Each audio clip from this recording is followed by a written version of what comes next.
Hi, my name is David Lee, and I'm serving in the worship team as a guitar player and the vocalist. Over a month ago, Ariel asked me if I can share my experience of how Jesus came for all nations. And this is the first thing that came into my mind. Today, I want to share how Jesus came for my nation, Korea. Before I talk about the Christian history of Korea, I want to give you a very simple background of Korean history. For those who don't know, Korea is a little peninsula on the east side of China and next to Japan. Since Korea shares the border with China, there have been countless battles, big and small, between China and Korea throughout history. And as you can easily imagine, China has been always stronger than Korea, and most of the time, China won the battle. So this caused lots of suffering and insecurity to the people of Korea.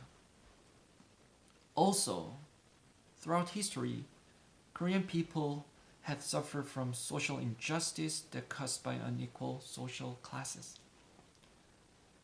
So I believe these thousands of years of national insecurity and suffering have been developed as a national sentiment that we call Han. It is a complicated emotion, so not easy to translate into one word. My best translation of it is a generational bitterness.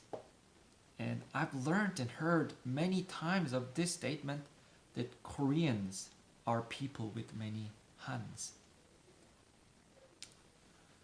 By the way, the reason I'm talking about this is to give you a very quick and simple background on what I'm going to tell you. I'm not trying to blame any nation or anybody. My wife is Chinese, so please don't misunderstand me. The Christian history of Korea is only about 150 years long. The first missionary that came to Korea was Robert J. Thomas, who was from Wales. He was beheaded as he was landing to Korea, and the only thing that he could do was to pass the Korean Bible to the guard who was killing him. But after his sacrifice, God miraculously met Koreans, and this gospel hope fascinated the entire nation soon. But even with this good news, Korea was going through a very tough time at that moment.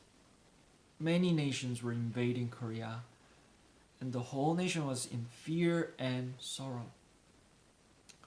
But God turned our generational bitterness into desperation for Him.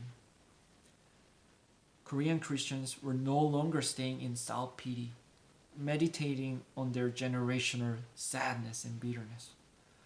Rather, they gathered together and cried out to God, knowing that there is salvation. And this brought many revivals to the nation. Though the situation got worse and worse, this never stopped.